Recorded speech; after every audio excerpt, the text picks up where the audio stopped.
Enquanto Peter estava escondido atrás do telão do estádio, MJ estava entre a plateia para garantir uma gravação boa do Homem-Aranha para colocar na mídia. Mas antes do jogo começar, Flash vai até MJ e pergunta se pode conversar com ela em particular. A garota fica desconfiada, mas o grandão insiste e a leva para os fundos do estádio. Peter consegue ver a cena de longe e fica desconfiado. Nos fundos do estádio, Flash se declara para MJ. E antes que ela possa dizer que nunca ficaria com um brutamontes como ele, o atleta explica que está pensando em abandonar o futebol, não por não gostar, mas porque as companhias não são boas. Por anos, ele se sentiu pressionado a afirmar sua masculinidade, tendo que diminuir quem era menos poderoso que ele. Na verdade, ele nunca se importou com Parker, mas sabia que, se não fosse o nerd a sofrer, seria ele. E por isso fazia o que fazia. Mas ele deixa claro que está disposto a parar com tudo aquilo, porque sabe que MJ não respeita esse tipo de atitude. E Flash está verdadeiramente apaixonado por ela. MJ fica sem resposta. Ela percebe que o garoto está falando a verdade. Flash toca nos braços da garota antes de continuar a falar. Mas nesse momento ele é interrompido por uma teia que gruda em suas costas e o puxa para longe. Peter achava que Flash ia abusar de MJ e, sem dar tempo para qualquer um se explicar, lançou o garoto para o estádio e começou a agredi-lo na frente de toda aquela plateia. Peter não só queria defender sua amiga, ele queria vingança. Não bastava Flash só levar a maior surra de sua vida, ele queria que todos vissem aquilo. Alguns colegas atletas de Flash tentam defendê-lo, mas o Homem-Aranha lida com eles com facilidade. E é claro que todos que estavam assistindo filmam aquilo. Peter então percebe que perdeu o controle e, sem ver outra solução, vai embora. Ele chega em casa e entra em seu quarto pela janela. Ele tira sua máscara e respira fundo para se acalmar, mas logo em seguida a porta do quarto é aberta por Ben, May e MJ, que pegam Peter com o traje do Homem-Aranha. Ele fica sem palavras. Não sabe o que dizer para os tios, mas eles dizem que MJ já contou tudo. Tio Ben começa a dar uma bronca em Peter, como nunca tinha feito antes. Ele deixou claro que estava desapontado e horrorizado com a atitude do sobrinho, que já estava em todos os sites de notícias locais. Peter diz que Flash mereceu aquilo, mas MJ nega, e Ben fala que mesmo que ele merecesse, Peter não tinha direito de fazer o que considerava justo com base em vingança pessoal. E de novo ele diz a sua frase: com grandes poderes, vem grandes responsabilidades. Peter fica bravo novamente, dessa vez com os tios, que não tinham a mesma visão que ele, e com MJ, que sem consultá-lo simplesmente contou seu segredo para os dois. O garoto se sentiu traído por todos aqueles que amava, então veste sua máscara e foge de casa. May grita de preocupação, pedindo para ele voltar, e Ben, já mais calmo e também preocupado com Peter, manda MJ ir para casa e sai à procura do sobrinho. Cortamos agora para uma cobertura no centro da cidade. Em uma sala mal iluminada, uma mão gigantesca segura um celular que passa um vídeo da luta do Homem-Aranha no estádio. Quem assiste é Wilson Fisk, o rei do crime. Ele fala com o assistente que lhe trouxe a notícia e diz que esse tal Homem-Aranha parece um sujeito interessante. Certamente alguém que será muito mais útil ter como aliado do que inimigo. Fisk então pergunta quem está em serviço naquela região e o assistente diz que uma boa opção era o Shocker.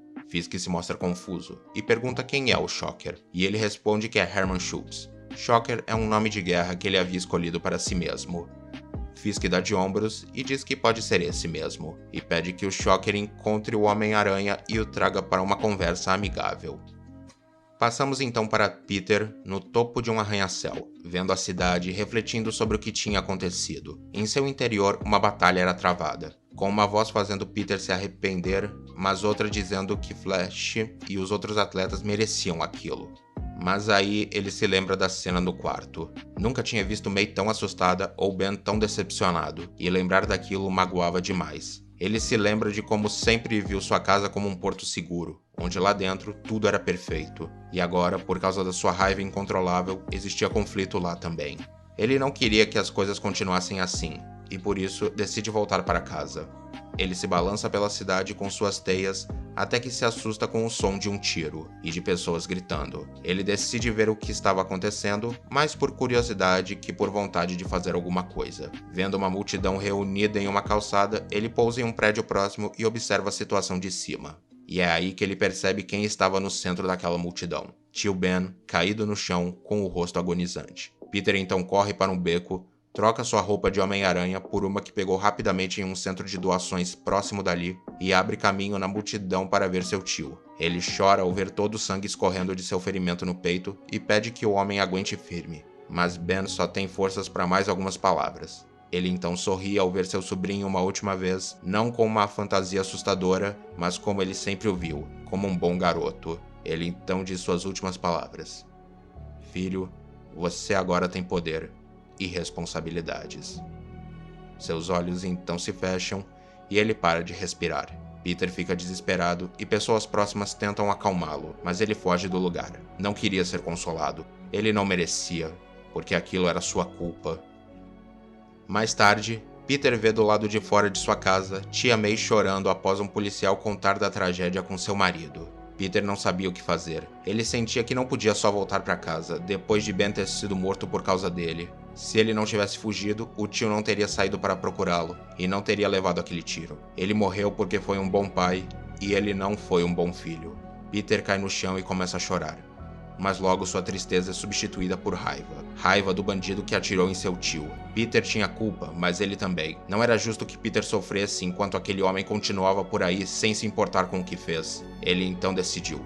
O Homem-Aranha, a partir daquele momento, teria um propósito: vingança. Peter corre para longe da casa de sua tia, jurando nunca mais voltar, para poupar a tia da decepção. Ele então deixa as roupas que pegou no abrigo para trás, veste novamente sua máscara e voa com suas teias em busca de cada bandido daquela cidade.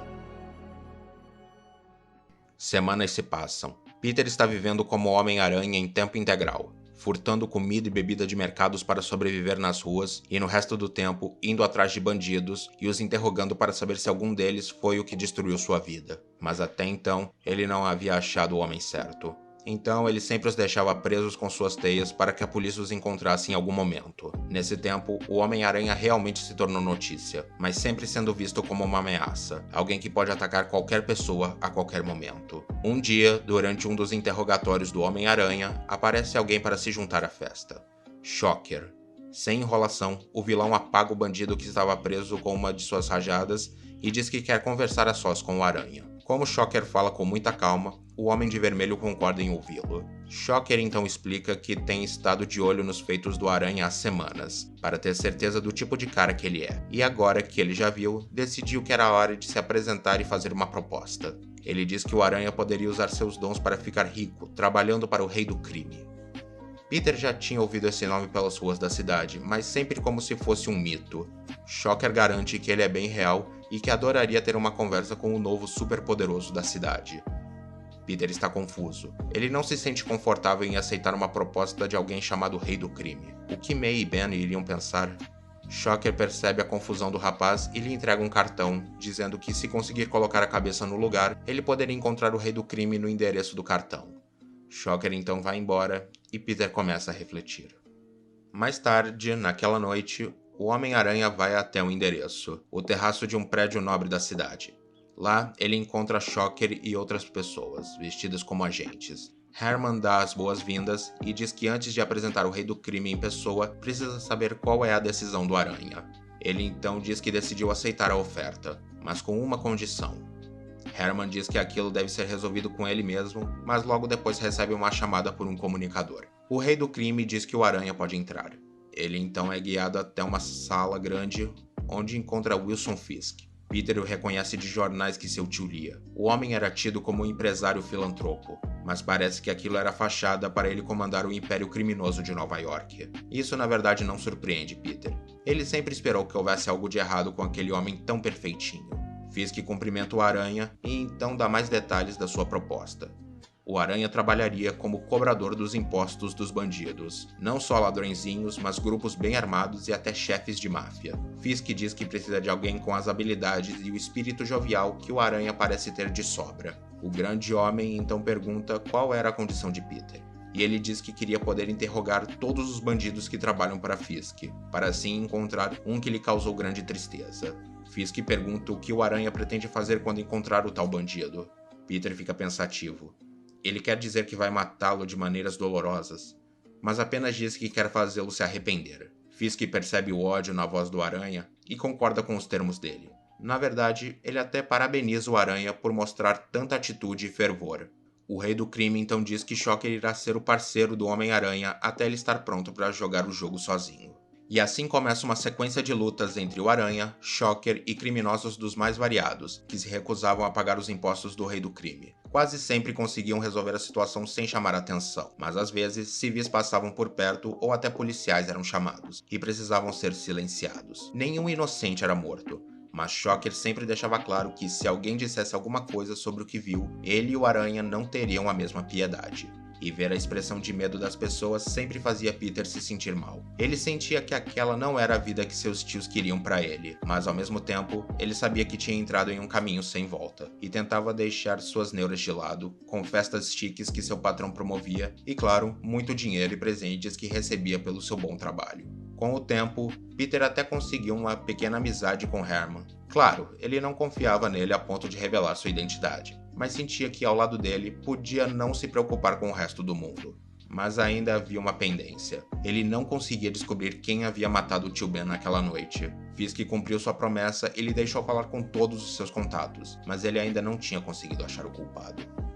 Uma noite, Peter e Herman são enviados por Fisk para interceptar um transporte de propina da máfia italiana, que não faz parte dos associados do Rei do Crime. A dupla cria uma batalha nas ruas, mafiosos atiram do carro em movimento enquanto pessoas ao redor tentam se proteger. Depois de um tempo, o carro bate contra um poste. Shocker e o Homem-Aranha começam a lutar contra os mafiosos e os derrotam com facilidade.